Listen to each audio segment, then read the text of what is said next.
Hello friends, इस video में हम पंजाब बोर्ड का 6th क्लास का चैप्टर पढ़ेंगे, द मौर्यास एंड द संगास। इसके लास्ट चैप्टर में हमने अब तक जो है किंग्स के रूल के बारे में पढ़ लिया है। लास्ट रूल जो रहा वो नंदा रूल के बारे में हमने पढ़ा, जो कि मगध में रहा। आफ्टर दैट मौर्यस का रूल शुरू हो गया। तो इस चैप्टर में हम मौर्यस के एडमिनिस्ट्रेशन के बारे में जो है कवर करने वाले हैं। Establishment of the Maurya Empire marks the beginning of new period of history in India in the 4th century। तो इसका मतलब हम यहाँ पे 400 BC की बात कर रहे हैं, राइट। तो मौर्य एम्पायर की जब बिगनिंग हुई तो इंडियन हिस्ट्री में एक न्यू पीरियड जो है वो शुरू हो गया, और मौर्य एम्पायर नंदा रूल के बाद ही शुरू हुआ। ये सारे पॉइंट्स आपकी बुक से लिए गए हैं। 326 BC यानी कि 326 BC की बात करेंगे, जब अलेक्जेंडर द ग्रेट, जो कि एक ग्रीक कॉन्करर था, वो मैसिडोनिया से इंडिया में आया, राइट। तो ये आपकी चैप्टर की बिगनिंग इस तरह से होती है। अलेक्जेंडर की बात की गई है दैट अलेक्जेंडर जो है वो बहुत बड़ा ग्रीक कॉन्करर, मतलब कि ग्रीक का बहुत बड़ा मैसिडोनिया का जो था वो किंग रहा, एंड वो इंडिया में आया, एंड उन्होंने काफ़ी ज़्यादा लड़ाइयाँ भी लड़ी। First he defeated Ambhi the king of Takshashila near Islamabad in Pakistan. तो आपके बुक में, आपके चैप्टर में जो है एक मैप दिया गया है, तो आप वहाँ से जो है तक्षशिला को ढूंढिए। तो हम उस रीजन की बात कर रहे हैं, तक्षशिला रीजन की बात कर रहे हैं, जहाँ का राजा कौन था? अम्बी था, ठीक है। एंड अभी प्रेजेंट की बात की जाए तो तक्षशिला जो है वो पाकिस्तान में पड़ता है। तो अम्बी को अलेक्जेंडर ने हरा दिया, right. And then he defeated Porus of Puru, who gave Alexander a stiff resistance. Then next point में ये कह रहा है कि अम्बी को हराने के बाद इंक्लूडिंग बहुत सारे राजास जो किंग थे उन्हों को भी हराया, और लास्ट लड़ाई जो अलेक्जेंडर ने लड़ी है इंडिया में वो है पोरस के साथ लड़ी। कहाँ का राजा था Porus? Porus was the king of Puru, right. तो पुरु का राजा पोरस, जिसने एक स्टिफ रेजिस्टेंस मतलब बहुत ही ताकतवर रहा, बहुत देर तक जो है अलेक्जेंडर के सामने वो टिका रहा। इसीलिए Alexander was very much impressed by Porus. तो अगर आप अलेक्जेंडर और पोरस के हिस्ट्री के बारे में पढ़ेंगे तो उन्हों की हिस्ट्री जो है वो काफ़ी इंटरेस्टिंग है। तो as I told you before कि बहुत ही भयंकर लड़ाई हुई थी अलेक्जेंडर की एंड पोरस की। कई लोग जो हैं वो मारे गए, ठीक है। एंड इस लड़ाई के बाद अलेक्जेंडर जो है वो इंडिया से वापस चला गया। अब इस स्लाइड में आपको एक बातचीत बताई गई है पोरस और अलेक्जेंडर के बीच की, जो कि आपके चैप्टर के फर्स्ट पेज में ही दिया गया है एक बॉक्स में, आप वहाँ से भी पढ़ सकते हैं। क्या बातचीत है? बातचीत कुछ इस तरह से है that after Porus was defeated when he was bought before Alexander he asked him. जब पोरस को हरा दिया अलेक्जेंडर ने पोरस को जब हरा दिया तो जो पोरस है उसको अलेक्जेंडर के सामने पेश किया गया, ठीक है, उसके सामने लाया गया। एंड अलेक्जेंडर ने बहुत ही इंटरेस्टिंगली उससे पूछा that how should I treat you. Alexander पूछ रहा है पोरस से कि मैं तुम्हें कैसे ट्रीट करूं, मैं तुमसे कैसा व्यवहार करूं, कैसा बिहेव करूं, राइट। तो पोरस जो है बहुत ही कॉन्फिडेंस से आंसर देते हैं, as a king treats a king. मतलब क्या हुआ इसका? पोरस जवाब देता है जैसे एक राजा को एक राजा के साथ बिहेव करना चाहिए, बिल्कुल वैसे ही बिहेव तुम्हें मेरे साथ करना चाहिए। तो एज आई टोल्ड यू कि इन्हों के बीच बहुत बड़ी लड़ाई हुई थी एंड जो अलेक्जेंडर थे वो पोरस से काफ़ी इम्प्रेस हो गए थे, क्योंकि उसने बहुत ही ज़्यादा स्टिफ रेजिस्टेंस जो है अलेक्जेंडर को प्रोवाइड की। तो इस कारण से अलेक्जेंडर जो है बहुत ज़्यादा इम्प्रेस हो चुका था पोरस से, एंड अलेक्जेंडर ने जो पोरस का किंगडम जीत लिया था, पुरु राज्य को जीत लिया था, उसको वापस दे दिया एंड वो इंडिया से वापस चला गया। देन आफ्टर अलेक्जेंडर एक न्यू बिगनिंग हुई इंडियन हिस्ट्री में, और वो बिगनिंग होती है चंद्रगुप्त मौर्य से एंड चाणक्य से। अब हम कहाँ की कब की बात कर रहे हैं? हम 321 BC की बात कर रहे हैं, ठीक है। और अलेक्जेंडर की लड़ाई जो है वो कब हुई? 326 BC में। तो अब 326 से हम 321 तक पहुंच चुके हैं एंड 321 में चंद्रगुप्त मौर्य और चाणक्य जो हैं वो काफ़ी फेमस हो गए। As I told you before कि मगध में लास्ट किंग जो रहा था वो नंदा रूल रहा था, धनानंद। पहले भी आपको बताया है वीडियो में। तो धनानंद जो है बहुत ही ज़्यादा वेल्थ लविंग था, तो इस कारण से उसने काफ़ी ज़्यादा टैक्स जो है लोगों पे लगाया, जिस कारण से लोग जो हैं उसे पसंद नहीं करते थे, ठीक है। एंड वो बहुत ही अनफेमस, यानी कि बहुत ही जिसे डिसलाइक किया जाए, जो नापसंद हो, वैसा राजा बन चुका था।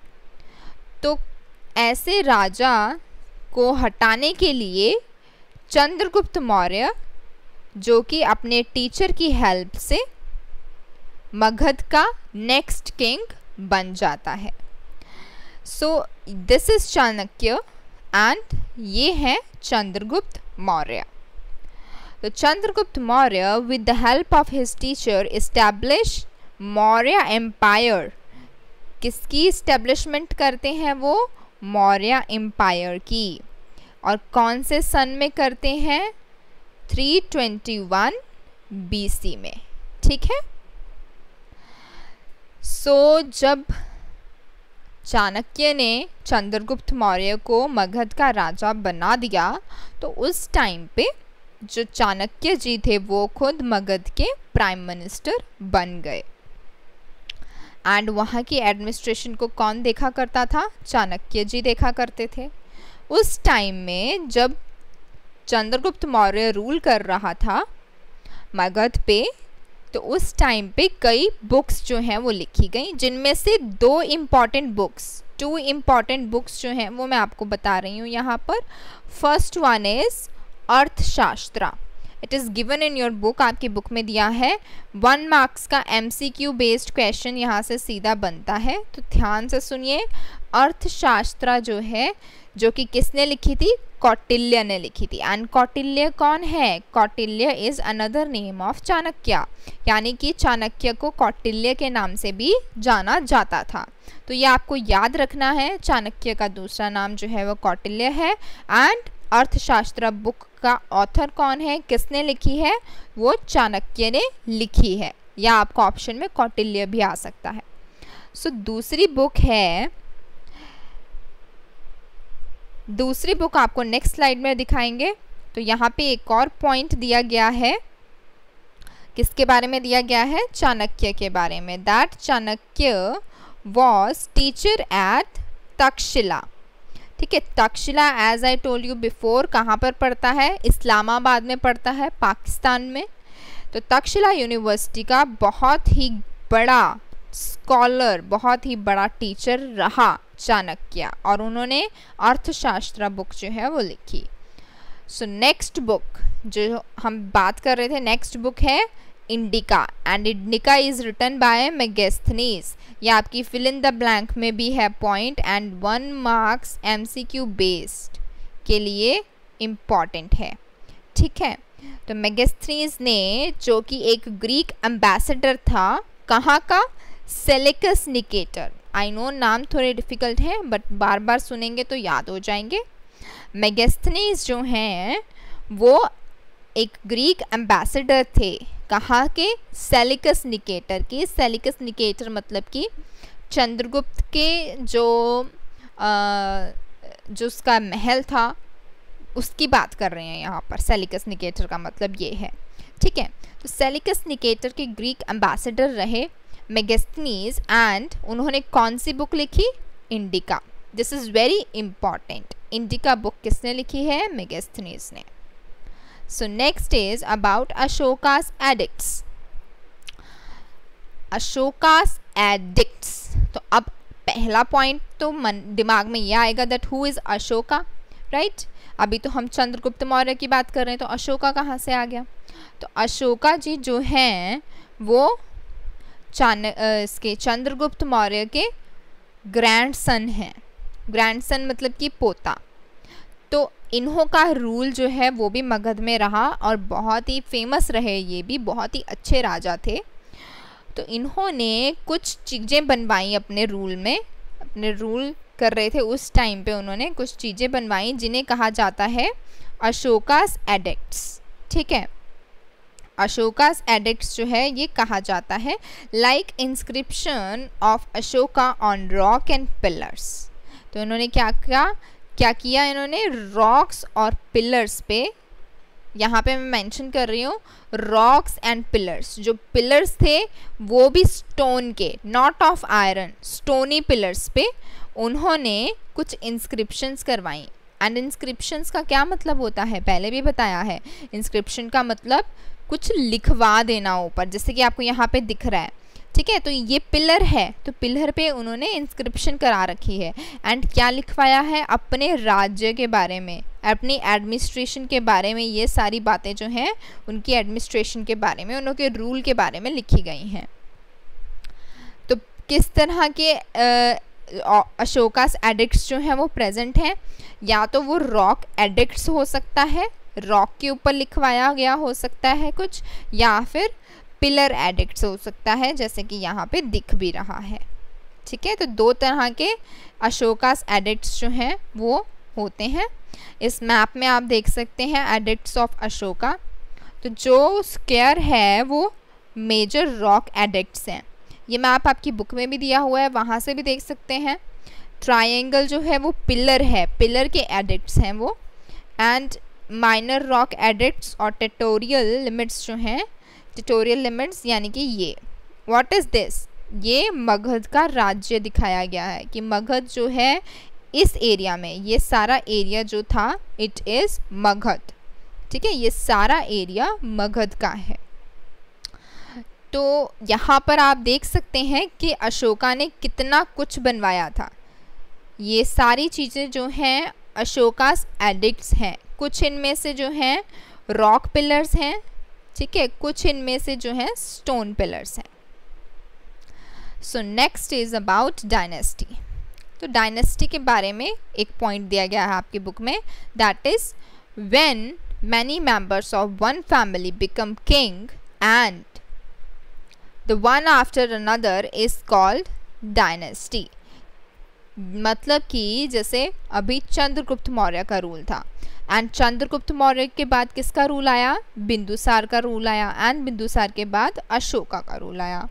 तो ये तीन फेमस किंग्स जो हैं इनके रूल के बारे में बताया गया है। एंड मेन पॉइंट इज कि चंद्रगुप्त मौर्य जो है उनका बेटा था बिंदुसार, जो कि नेक्स्ट किंग बना। एंड देन बिंदुसार का बेटा अशोका वो नेक्स्ट किंग बनता है।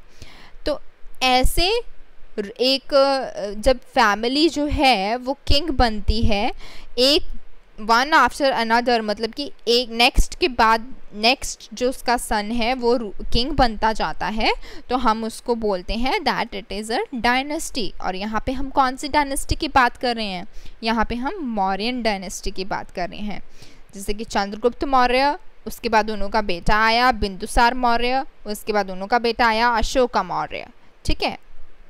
तो इस तरह से ये मौर्यन डायनेस्टी जो है वो रूल किया है मौर्यन डायनेस्टी ने। तो चंद्रगुप्त मौर्य जो जी हैं उन्होंने यूनिफाई किया पूरे इंडिया को, ही यूनिफाइड होल इंडिया। यहाँ पे आप देख सकते हैं पिछली स्लाइड में कि मगध का जो है एरिया कितना बड़ा है, ऑलमोस्ट होल इंडिया, ठीक है। इसलिए कहा जा रहा है कि उन्होंने पूरे इंडिया को एक साथ एक ही पाथ पे जो है वो लेकर आए। नेक्स्ट जो किंग रहे वो बिंदुसार रहे एंड नेक्स्ट अशोका, इनके बारे में भी हम पढ़ेंगे। Next is the question number 1 जो कि आपकी एक्सरसाइज में दिया गया है। यहाँ से आप इसे वीडियो को रोक के आंसर जो है वो नोट कर लें, ठीक है। तो क्वेश्चन है आपका, what do you know about Alexander. तो अलेक्जेंडर के बारे में हमने पढ़ लिया है, अलेक्जेंडर के बारे में आपको बताया भी है मैंने। Alexander was a Greek conqueror from Macedonia, Macedonia के स्पेलिंग ठीक लिखिएगा, invaded India and was able to conquer some of the Indian kings and states in the northwest.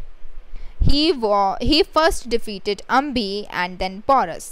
तो ये सारी बातें जो हैं मैंने आपको पहले भी बता दी हैं, ये जस्ट आपके बैक एक्सरसाइज का क्वेश्चन है, यहाँ से इसके आंसर को नोट कर लीजिए।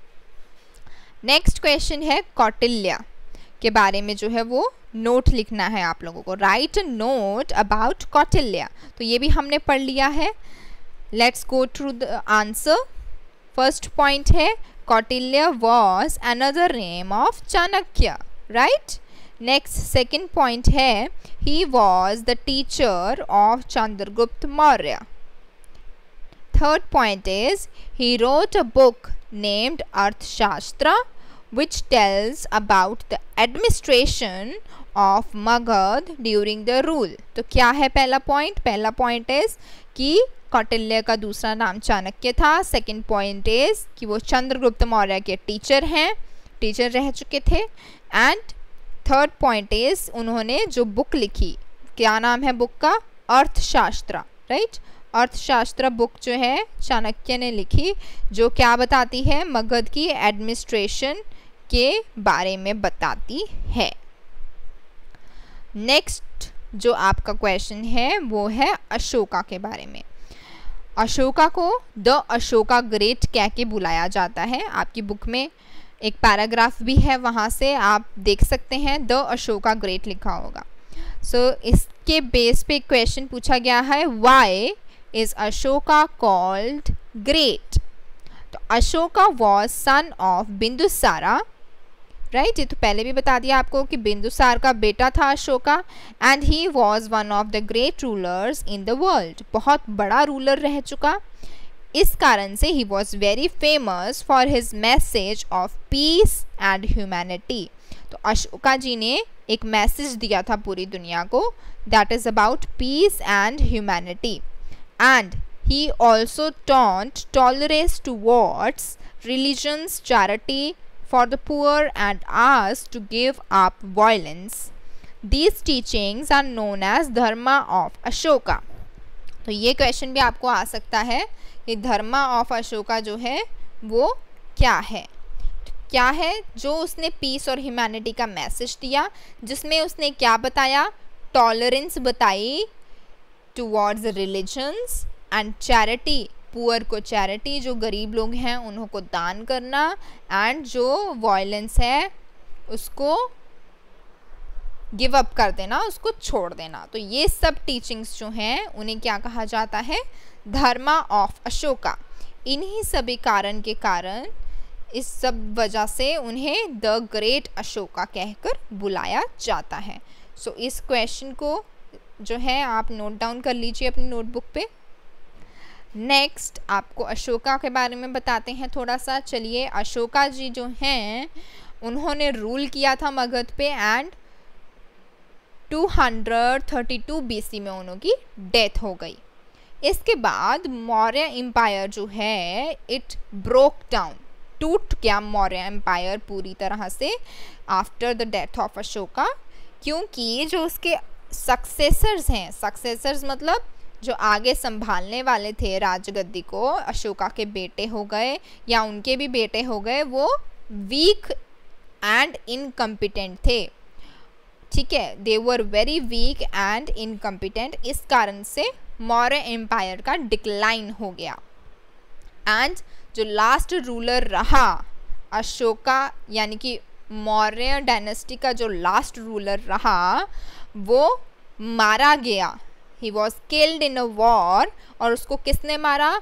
Commander in chief of Shungas, and Shunga dynasty was established. तो चैप्टर का नाम क्या है? मौर्य एंड संघास। तो मौर्यस के बारे में हमने पढ़ लिया, एंड मौर्यस का लास्ट रूलर जो था उसको मार दिया। किसने मार दिया? जो संघास डायनेस्टी है, संघास का जो कमांडर इन चीफ था, उन्होंने लास्ट रूलर ऑफ मौर्य को मार दिया एंड एक नई डायनेस्टी जो है एस्टेब्लिश कर दी, दैट इज संघास डायनेस्टी, राइट। तो संघास डायनेस्टी के बारे में इंट्रोडक्शन। पुष्यमित्रा संघा became the king in 184 BC। तो अशोका जी की डेथ कब हुई? अशोका जी की डेथ हुई थी 232 BC में, एंड उन्हों के जो सक्सेसर्स हैं उन्होंने रूल किया कुछ साल तक और वो मारे गए। किसने मारा उनको? पुष्यमित्रा संघा ने मार दिया उनको, एंड वो किंग बन गया इन 184 BC में, ठीक है। 184 BC में पुष्यमित्रा संघा जी किंग बन गए मगध के, and he was a powerful king. और उन्होंने क्या बनवाया? द स्तूपा ऑफ भारत मध्य प्रदेश में है, जो कि वो इनके टाइम में बनवाया गया। Next is Mauryan administration. ये तो आपको बता दिया कि मौर्यन का डिक्लाइन कैसे हुआ, लेकिन मौर्यस का जो इतना बड़ा रूल रहा इतने साल तक, 3 बड़े बड़े महान राजा रहे, तो उनकी एडमिनिस्ट्रेशन किस तरह की थी उसके बारे में जानना बहुत ज़रूरी है। तो आपको पहले जैसे नंदा डायनेस्टी रही है तो उनकी एडमिनिस्ट्रेशन के बारे में बताया था, मिनिस्टर्स होते थे, अमात्यास होते थे, है ना। तो ये सब जो है वो इस टाइम में भी रहा, पर कुछ एडिशनल पॉइंट्स जो हैं, न्यू चीज़ें जो आई वो हम यहाँ पे डिस्कस करेंगे। Details come from the indica and अर्थशास्त्र। तो मौर्यन एडमिनिस्ट्रेशन के बारे में हमें पता कहाँ से चल रहा है? आज के टाइम में अगर हम पढ़ रहे हैं मौर्यन एडमिनिस्ट्रेशन के बारे में, तो ये सब चीज़ें हमें कहाँ से मिल रही हैं? ये हमें मिल रही हैं बुक्स में से। और कौन सी बुक्स? इंडिका एंड अर्थशास्त्र, जो कि मेगास्थनीज ने लिखी है इंडिका, एंड अर्थशास्त्र जो है कौटिल्य ने लिखी है। तो ये सब हमें बताती हैं मौर्यन एडमिनिस्ट्रेशन के बारे में, right. Army was strong and comprised of infantry, horses and elephants and chariots. तो आपको इस फोटो में भी दिख रहा होगा, मौर्यन एडमिनिस्ट्रेशन की आर्मी जो थी वो बहुत स्ट्रॉन्ग थी, हॉर्सेस थे, एलिफेंट्स थे, एंड चैरियट्स जो घोड़ा गाड़ी होती है वो भी इनों की आर्मी में इंक्लूड किए गए थे। मोर ओवर एक प्लस पॉइंट कि इनके पास नेवल फोर्स जो है वो भी थी, right. Let's talk about social and economic conditions. Social and economic condition में हम किसकी बात करते हैं कि लोगों का ऑक्यूपेशन क्या था एंड लोगों के रिलेशंस क्या थे आपस में। तो रिलेशनशिप्स की बात की जाए तो सभी के रिलेशंस मौर्यन रूल के टाइम पे बहुत ही अच्छे थे, गुड रिलेशनशिप्स थे। लार्ज नंबर ऑफ फॉरेनर्स जो हैं वो पाटलिपुत्र में आते थे। पाटलिपुत्र हमने लास्ट चैप्टर में अच्छी तरह डिस्कस किया है। आप लोग मुझे पाटलिपुत्र की जो कैपिटल है, पाटलिपुत्र का ओल्ड कैपिटल जो है वो मुझे नीचे क्वेश्चन कमेंट बॉक्स में बताएंगे कि पाटलिपुत्र जो है it was a new capital, ठीक है। पाटलिपुत्र जो है नई कैपिटल थी मगध की, तो मगध की ओल्ड कैपिटल जो है वो क्या है उसका नाम आप मुझे बताएंगे नीचे कमेंट बॉक्स में। Next point is Takshashila, Pataliputra, Varanasi were great centres of learning. तो यहाँ पे आपको पहले भी बताया तक्षशिला यूनिवर्सिटी का स्कॉलर थे चाणक्य जी, बहुत बड़े टीचर थे। तो ये सारे जो हैं बहुत बड़े सेंटर, मतलब बहुत बड़े पॉइंट रह चुके हैं लर्निंग के। वुमेन को जो है फ्रीडम मिलती थी। चंद्रगुप्त जो है उन्होंने एक बिग लेक कंस्ट्रक्ट करवाई जिसका नाम है सुदर्शना, ये आपकी फिल इन द ब्लैंक में भी है। और ये लेक जो है कहाँ पर है, गुजरात में है। याद रखिएगा इस पॉइंट को, इट इज़ इम्पॉर्टेंट कि चंद्रगुप्त मौर्य जी ने एक लेक कंस्ट्रक्ट करवाई which is named as Sudarshana, और ये कहाँ पर सिचुएटेड है, it is in Gujarat. Next point is land revenue on agriculture produce was 1/6 of total produce. तो ये तो पहले भी इतना ही था कि एग्रीकल्चर पे जो टैक्स लगता था वो कितना था, 1/6 ऑफ टोटल प्रोड्यूस। लास्ट जो हमारा टॉपिक है चैप्टर का वो है आर्ट एंड आर्किटेक्चर, और इससे सीधा क्वेश्चन है, क्वेश्चन नंबर 4 आपकी टेक्स्ट बुक का, और क्वेश्चन है what do you know about Mauryan art.